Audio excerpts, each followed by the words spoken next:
Hey guys, what's going on? It's your boy Seglish, aka Seg. Today I'm bringing you some domination gameplay on Call of Duty Advanced Warfare. And last week we started back on a series I started a long time ago of embarrassing stories, both personal and for those people very close to me. Last week's stories were about the funny incidents that involved during football games in my JV season in high school. We're going back to football season in high school. We're just going to go a couple years ahead. I played, like I was saying, I played offensive line throughout my whole career in football, and but this goes. We'll start the first story. We'll go, I guess, in chronological order here. The first story happened my junior year. And my junior year was a pretty actually a really good year for me in football. I was the starting center for the varsity team. Had a really good year. Quarterback was a senior, and we were really close together with one another. But this is towards the end. Kind of like a pre-note here for this story. The second to last or third to last game of the year, I believe it was second to last, we played high school up in the mountains for Owen. It was called Owen High School. Bunch of mountain guys, bunch of country guys who were somewhat mean, I guess you would call it. I mean, I talked a lot of crap in high school as far as like football goes, but these guys just got under our skins, and they just we developed a hatred for one another. Our schools did. Well, this was the last game being played on their football field. It was a away game for us. We went in, and we were just all having a phenomenal game, and it was close. But during the second half, we took the ball. We received the kickoff, and we were taking the ball downfield. Well, we had our running back. We've always had smaller running backs, and this guy was more of a power back than anything. He was quick, not fast, but he was strong. He was a little bowling ball. And on the play that happened, I was blocking downfield. It was a run that took off. He broke a couple of tackles and took off. I was downfield about 15 yards from him, and he saw me blocking and came in my direction to get some more blocks. I was blocking downfield, and he gets tackled from behind, and he falls forward into me. And when that happened, I felt a pop. I wasn't really sure what happened. I got up. I felt that my knee was feeling different, but I was trying to play through it. And I wasn't really sure if it was just like my knee popped or if it was like something bad. So I go in the huddle. I'm like, I'm wincing in pain. I'm realizing that this is worse than what I think it is. And my quarterback's looking at me. He's like, if you can't do it, get out and have the athletic trainer look at you. I'm like, no, I'm good. I get down my stance. He gets underneath me. We were an I formation team for the most part, so I had to hike the ball to him. And after the cadence, I hiked the ball. And when I took my first step with my right leg, I planted my leg and I just fell over. There was no weight. I couldn't put any weight on that leg. So I realized that then and there something was going wrong, and I couldn't even get up. Athletic trainer comes out, and it is found out to be a torn MCL. Like I said, it was towards the end of the season, and it was cold. It was severely cold. We were playing in the mountains of North Carolina.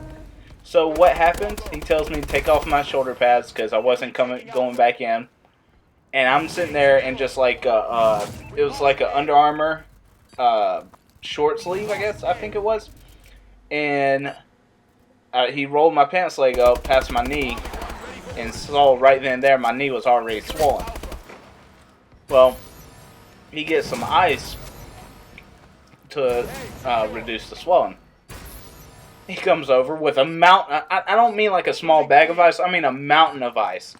Puts on my leg. Bad enough it's already cold. I've been sweating. I'm freezing at this point. He puts on colder stuff on my knee. And I'm shivering at this point. And my dad's in the stands. He comes down. He asked what was wrong. And, they kind of walked away from me for a second. He said, thinks it's a tear in my knee. And that he'll have the doctor and the ER look at when we come back. Well, long story short, Coach comes back over, sees I'm freezing, grabs the only coat that we have. And it was like one of those old school, if you guys ever watch like the 1970s or even 80s, football films where they're playing in Minnesota or New York or something. And they have those coats that are able to go over the shoulder pads. It was almost like that. Puts on me, get back, and I'm just like, okay. Turns out it's a tear in my MCL. Well, I had to go in to the ER, got a CAT scan for my knee, ended up with a leg brace. And when I say a leg brace, I don't mean like a knee brace, it helps me get around. I mean from mid-quad all the way down to my ankle, looking like Frankenstein walking around the high school kind of brace. So it just so happened that my best friend, who was our right tackle, a couple weeks later, actually tore some ligaments in his shoulder, so he was out for the rest of the season. But we were still wanting to go with our team. We were still, being supportive and wanting to help out however we could.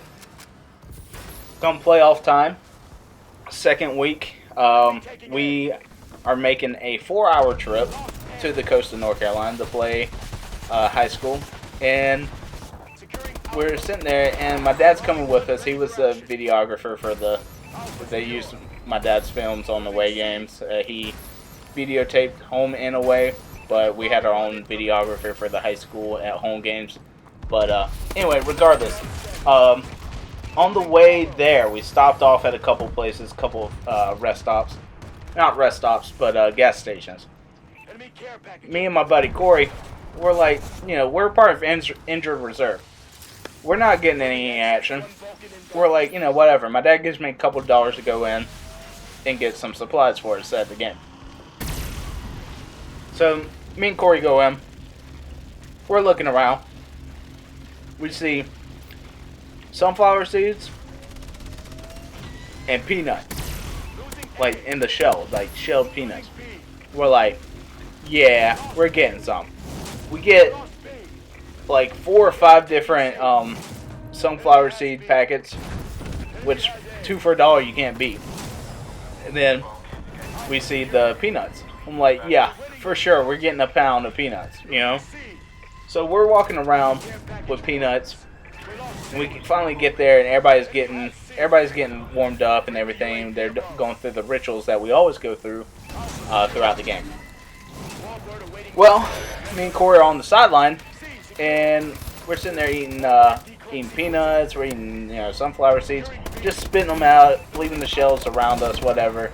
And it was cold, so we had big hoodies provided to us for the team, and we had it in our pouch where it was set, so it wasn't really anybody could see where we're eating it from. Well, all the assistant coaches, all the coaches that wanted something, wanted a little something, came over to us for some sunflower seeds and some peanuts, which we were happy to oblige to give them some. We didn't have any problems with that. Their coaches were close to them. That's fine. All of a sudden, we're walking up and down the sideline the entire time, and we're following the action, and all of a sudden I see our head coach. He was looking around, and he's just walking up and down, and he's seeing all this stuff all around, peanut shells, sunflower seeds, and he goes, "Who the heck has some peanut shells on this sideline? Can you stop throwing them everywhere?" Me and Corey looked at each other, just were and all the assistant coaches that had the peanuts with them that we gave them, they kind of did the same thing, kind of put it in their middle pocket, that way no one would know it was him. They were just as scared as us. So we were just I don't know, coach. I don't know who's got them, but I wish they'd stop putting them everywhere. And so we continued to eat them and never did get caught. But I found it funny how the coaches were acting just like us and put their evidence inside their pockets as well. And it was funny because I believe our head coach was like the only one not partaking in the I guess fiesta, the food, I guess whatever you want to call it. He was the only one not partaking into the nuts and seeds buffet. So, but yeah, that just kind of like brought a little smile to my face talking about old high school football things. Next up, we were playing our rivals, and where I grew up right on the border of North and South Carolina. I went to church in South Carolina, where it was our technical rivals of the high school went, and everybody was real good friends with everybody because it was all so close together. We decided and we usually had some like dried chicken and some like mashed potatoes provided from the school for our games pre-game meals. This time around, we were provided pizza, and I think it was like Pizza Hut or it might have been Little Caesars. I don't know, but whatever it was, we were eating. We're like, okay, well, this is a nice surprise, you know. And we had water and tea for to wash it down with, and we're sitting there mid game, and we had a guy on our team who was actually a really good player, a really good buddy of mine, whose name was Regis. And he's a big old kid. He was our nose tackle. He clawed the middle. If I make a comparison, think of like a high school Vince Wilfork. I mean, this guy was big. He took up the middle, and he is a good player. Well, I see Regis over at the sideline after we call a timeout towards the middle, like towards the end of the half, and the coach is like thinking he's not focused. He's like, Regis, come on, focus with me. Here, come here, get some water. Blah blah blah. He's like, Coach, I don't feel good. I don't feel good, man. The coach just thought it was like him being tired because of all the plays he's been in for. He's like, I need you for a couple more plays. Come on, man. Let's just focus. Get some water. And so he gets a little bit of water in him, and I could tell he doesn't feel good, but, it's not my place to say anything. So next play, he goes out there, and from the sideline, it was at the far, far end, so like not the near hash, but the far hash, and he locks up with the center or guard or whoever it was that was blocking him, and the team we were playing was primarily a passing team. So he would just sit back and drop back and let the defense come towards him. Well, I see Regis not really going towards it. I can tell he's hurting or something's wrong with my friend, and I just see him locked out. I can tell he's not giving it his all. And the next thing you see is just projectile vomit go straight into the guy's face mask that was blocking him and go straight down. So think of the exorcism, but like with pizza instead of the green, like the pea, the pea vomit or whatever you want to call it, the little pea pod or whatever you want to call it. It went, and the team that we were playing was wearing a white jersey. So it wasn't like one of those, it could just be blended in, whatever, blah blah blah. He projectile vomit through his face mask into the other guy's face mask and went straight down. So it was all over his jersey, in his face mask. And everybody on the sidelines like, we were all like, oh God, did that just happen? The guy instantly stopped what he was doing and just went down. Was like, no! So Regis, he was feeling better, but the fact is that he couldn't continue that play, and so they called we called another timeout, took him out for a couple plays, just until the end of the half. But the guy himself had to leave the field, and he went back after the locker room. He went back to the locker room right away because it was like not even 30 seconds, and they weren't going to score, so they just took a knee and went into halftime. But next thing we know, he's wearing a different number jersey with someone else's name on it, but it's definitely him. And his face mask looks like it's been cleaned, washed out, whatever. And we actually ate in a diner that was in Landrum after the game. That was the team we were playing, and the guy comes up to me afterwards and was like, "Yo, what did you guys eat?" And I was like, "What happened?" And he was like, "Oh, I had to go in. I threw up a couple of times." But that was just disgusting. But the fact is, if we could put it slow motion, it was like just a rush of like the nastiest looking things up and down through his face mask, all the way down his white jersey that was stuck there. And he was like, there was no way I was going. So he had to take a jersey from someone else who didn't play and put it on him. And Grant, the last names of the person were they wore the last names on their jerseys, so he was acting like he was someone else, not acting like he was someone else, but he had the name on there, so it was just weird. I couldn't imagine being in that position. It was the nastiest. I don't even know what happened, but it was the nastiest thing I've ever seen in my life as far as in the football field. So, one last story happened the same year. This is my senior year. Both of these were my senior year. We were up in the mountains again. This was we were playing a team that has given us some trouble in the past. It was in the mountains, so they were big. Most of them were big country guys. But anyway, so we realized that the high school had really crappy lockers, really crappy locker room.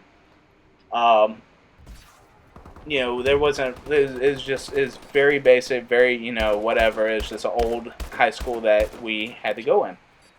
Well, we're so cold. We're not used to this. We're from the foothills. It might get like 30 degrees outside at the foothills, but it's not like mountain cold. In the mountains, you got that air coming off the mountain, and it's just a constant barrage of frozen, just tundra up there. So we're all sitting there, and it's halftime, and we're all getting some water and trying to stay near some heaters to get warmed up, and we're all outside. We didn't want to go all the way back to the locker room, so we're in the end zone talking about strategy, talking about whatever, blah, blah, blah. And one of our better players on the team, he was our cornerback, one of our best cornerbacks. He was over and he's just sitting there. He's like, "Man, I'm so cold. I gotta use the bathroom, but I can't. I don't want to run all the way to." He's like, "Man, you know what? I'm just gonna do it. I'm just gonna do it right here." And we're like, "No, dude, don't use the bathroom on yourself. What's wrong with you?" He's like, "Nah. I'll be all right." And Grant, guys, on our away jerseys, we had all Nike things. It was very mesh, like very tight to us, whatever. And we had a white jersey and white pants. Well, he's sitting there. He's just on his knee taking some water. He's like, yeah, I'm gonna use the bathroom. So he just starts using the bathroom inside his pants. His pants morph from a solid white, bleach white color to like a Mountain Dew looking flavor, like toward just in his his crotch area. But so we're like, "No, dude, no, come on, man, don't use the bathroom on yourself." He's like, "No," and then all of a sudden he's like, "Ah," and we're like, "What? Come on, what's wrong with you, dog? Ew, that's gross." He's like, No, it feels amazing. You guys got to do it. Like, it's seriously the best feeling in the world. It's so warm now. And we're looking at him like, what is this guy talking about? And he's like, "No, seriously, guys." And so all of a sudden, after he did it, steam starts rising from his pants. I mean, I literally mean the breath that when you go outside and it's cold out and you breathe and you see that little the air. It started doing that from his pants, guys, because of him peeing in it. It just started, yeah. So he's got some Mountain Dew looking flavor crotch area in his white pants, and he's steaming from it as well. So I'm like, what kind of uranium kind of things is he on, But it was just really weird, really awkward, and he swears by it. Even the week afterwards, he did it again. This time we were wearing black, so it wasn't the same kind of issue. But the fact is that he didn't care that he just peed himself. it was kind of like almost like a Billy Madison impression, like you ain't cool unless you pee your pants, But no one else did it with him. We all thought he was nuts, but he swears by it. Um, so apparently, if you're cold, guys, just pee your pants. You'll feel better. I don't know, But also with that same high school, we usually they have a shower area. And even at away games, I always took a shower before getting on the bus to go home. I couldn't physically go home or put my clean clothes on that I brought with me to change into unless I showered. And so, with that being said, they had no hot water in the visitors. I don't know if they did that on purpose or if they just didn't have any hot water up there or what's going on. But we all turned the water on. We waited a couple minutes. There's no hot water. So like the guys that usually shower, we're all like, what are we gonna do? Like what are those? But no, we're like, what are we gonna do here? And I was like, you know what? I got a great idea. I was like, when you move, you get a little bit of warmth. These things are cold. We turn on every single shower in a single file line. We went through shower, shower, shower. Halfway point, we would stop, soap up, shower, and wash our hair, wash our body through the other halfway, and then walk back around to do our body.